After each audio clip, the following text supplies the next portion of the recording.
Hey, greatness, it's me, Sister Mathina. And I wanted to have this conversation, and became more of a poignant conversation to have and name because in this current season, I am witnessing reminders, Facebook, blah, blah, blah. I'm seeing all of these reminders, save the dates, things like that, about things and events that I used to host. And it reminded me of one of the most powerful lessons that I believe I have learned over the course of the last 5 years, certainly. And it's this: explosions don't always look dramatic. All right. What I began sitting with is that sometimes they're quiet. Some arrive as clarity instead of chaos, and some show up as moments where you realize that what existed and the moment and the thing and how it existed is something that is no longer true, right? So it show up as a moment where you really realize that something is no longer true.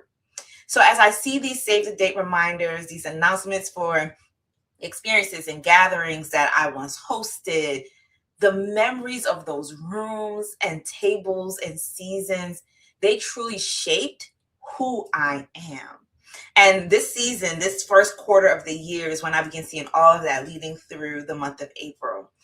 And at the same time as I reflect on all of that and how it shaped who I am, I look out and I see my sisters who are leading right now, many of whom have experienced an explosion of sorts personally, professionally, spiritually, and certainly communally.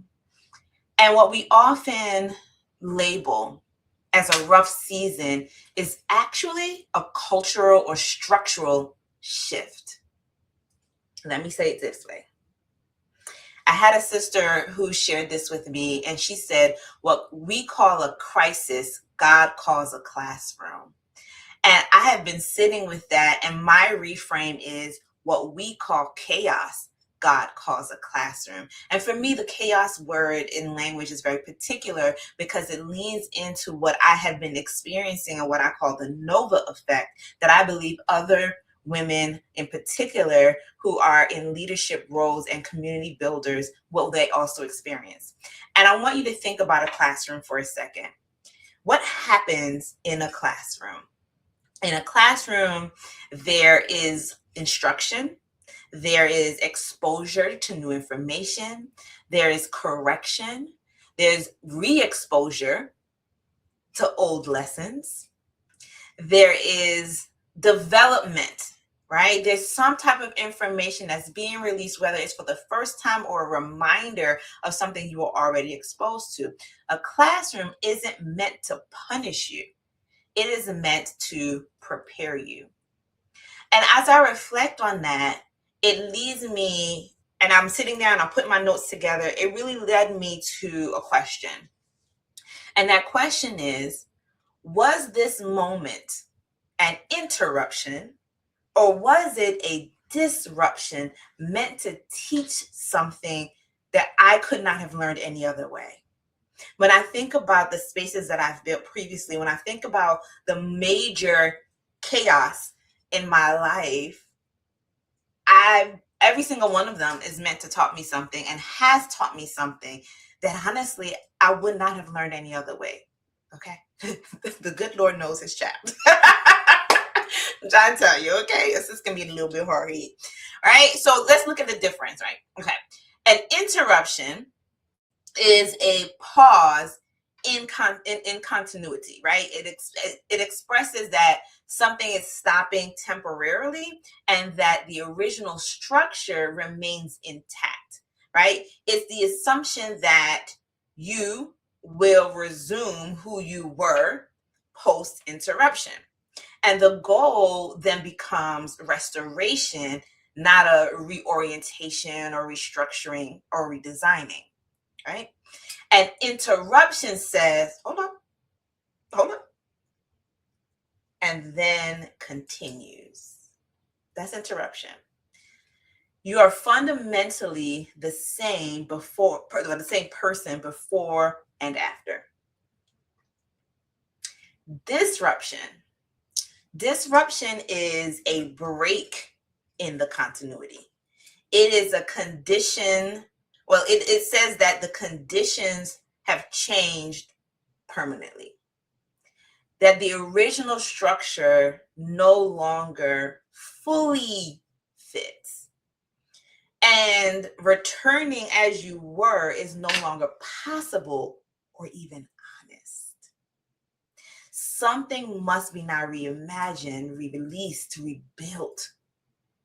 So instead of saying what the way interruption does, hold up, and then it continues, disruption says something here cannot continue as it was. And you are not the same after this. And that difference is critical. So for those of us who are in leadership spaces, confusing those two will literally keep us stuck. When leaders begin to treat, when we begin to treat disruptions like interruptions, we begin to see certain things happen. So what ends up happening is we rush to restore what actually no longer fits. We begin to try to return to our roles, our systems, our methodologies, our identities, and they have expired. And we ignore the information that's being revealed. So this is why I call it the Nova effect, and that flare, that explosion that we talked about. The fact that the explosion happens isn't the problem. It's not failure. And we're designing the world to look at it as failure. What the failure is not reading the information, learning and applying. So with the Nova effect, one of the things that I ask is that we begin to ask questions that allow us to deepen our experience and our exploration. I believe that self-mastery requires self-experimentation. So ask yourself a few questions. Here's one. What changed permanently as a result of this moment? What could be, no, let's do it this way. What could not be seen, felt, or done? And now you can't unsee it. You can't unfeel it, right? So ask yourself those questions, because that begins to awaken your awareness to the information, and you begin to use information differently. Let me give you a little real life example. My husband and I, we began really building out our like little family garden, right? I have a friend who's like, you don't have a garden, Mo, you have a farm. It ain't that big. It's not a farm. And when you study farms, you know, we got a garden. And one of the things that we did when we built the garden, my husband worked and he put the garden beds in, and then he found a greenhouse structure that we could build over the garden beds so that we can have more climate control. And we did that probably in April, May of the previous year. And we had a friend come to visit us in October of that year, and we were just trying to like really make sure our fall crops were like in, and we were doing that work. And he looked at our structure and he said, oh, you're gonna have to change this. Now mind you, we had just put it in early in the year. We've only gone through one season with it. We have reinforced it. We did the structure would stay firm. And he looked at it, he said, oh, he said, oh, of course, that we did good work like that. But he said, you're going to have to change this. You're going to need something more stable. And we're like, oh, as we build, right, in a couple of years, we'll want to change it up. And he said, the first snow, this whole thing's gonna go. And I remember thinking to myself when I heard that, and I was like, well, yeah, but it's not that heavy snow that we get in Maryland. Like, whatever. Not whatever, but I think we can make it work. So here's what I want us to think about, right? Because this is what happens when things break. We just had our first true heavy snowfall. And that 10 foot by 20 or something like that. Me and my math don't be working. But anyway, this structure collapsed just like he said it would.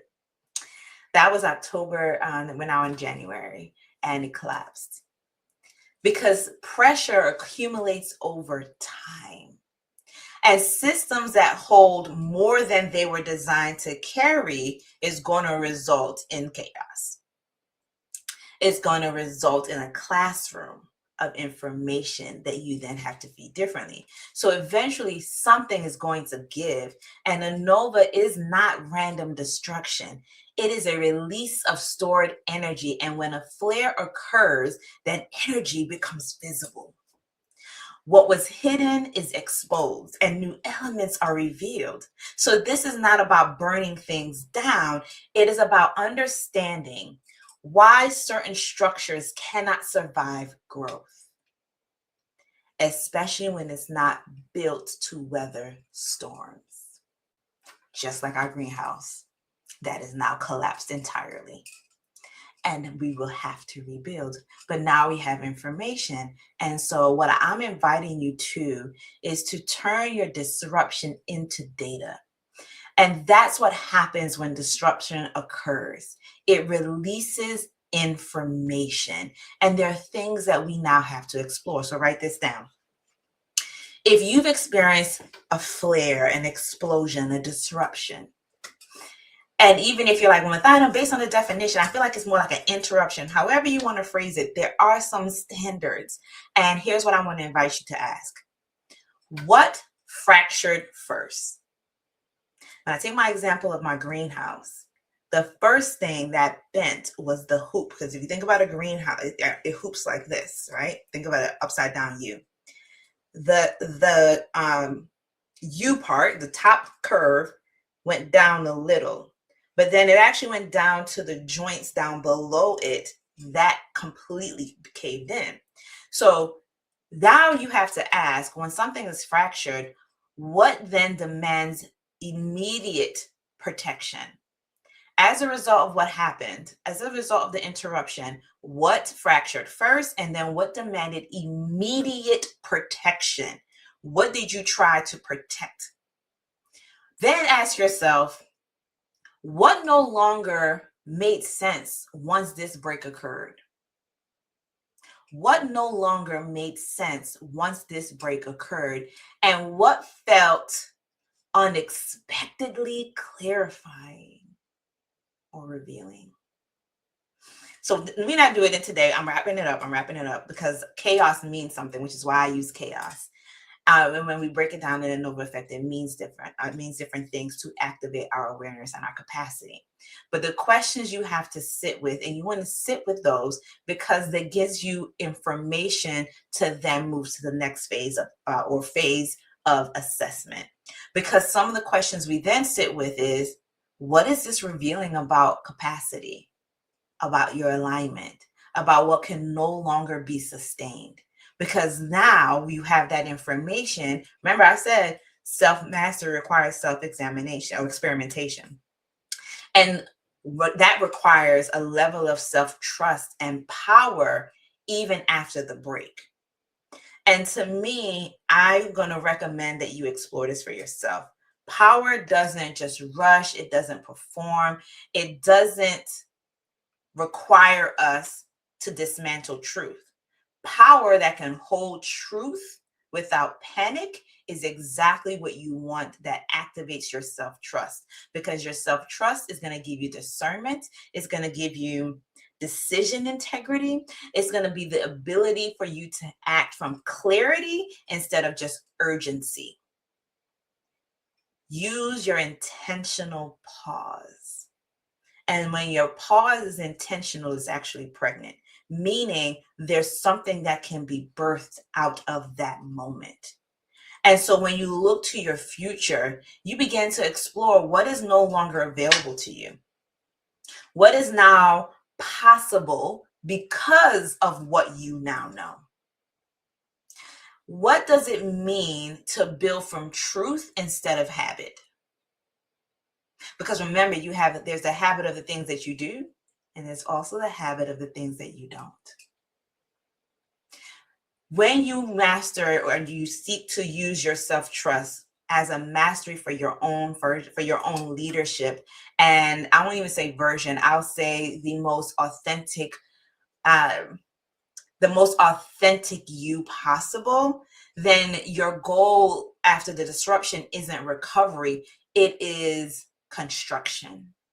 It is a strategy and a system of your being and how you are in the world. It is the undoing of the old and sitting in the being of who you are becoming in a way that is activated to the highest level of your authenticity in this season of life.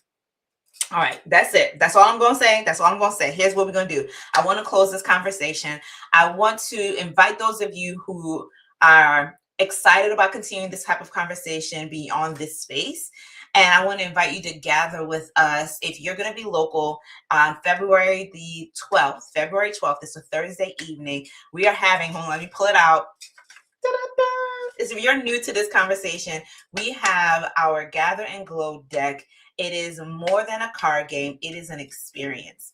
And it is designed as a reflective card game to activate meaningful conversations. So for those of you who build tribes and communities, I designed this so that you can utilize it in your spaces to deepen connection. And we use it to deepen connection before we look at currency conversations, right? And I want to thank our Gather and Glow deck for sponsoring this conversation today. So if you are interested in getting your own copy of the deck, it is available on our website at nisanova.com. And on February 12th, if you are in the area or can get to Maryland, get to the Columbia area of Maryland, we're at 6:30, we're doing a release party, and it is small if it's not already sold out. It is an intimate gathering experience where we are going to play the game, eat some good food, we're going to connect, we're going to celebrate, might cry. We're going to create an opportunity for us to just get to know some of the sisters in our area, some other tribe builders and gatherers, and just have an honest conversation that reinforces and fortifies who we be. All right, so that's that. I look forward to hearing from you, talking to you. If this conversation is of value to you, drop your thoughts in the comments. Let me know. Hop over to our private Facebook group. Let me know what's going on with you there. But just send me a message. All right, I love you to pieces and back whole again. Take care of yourself.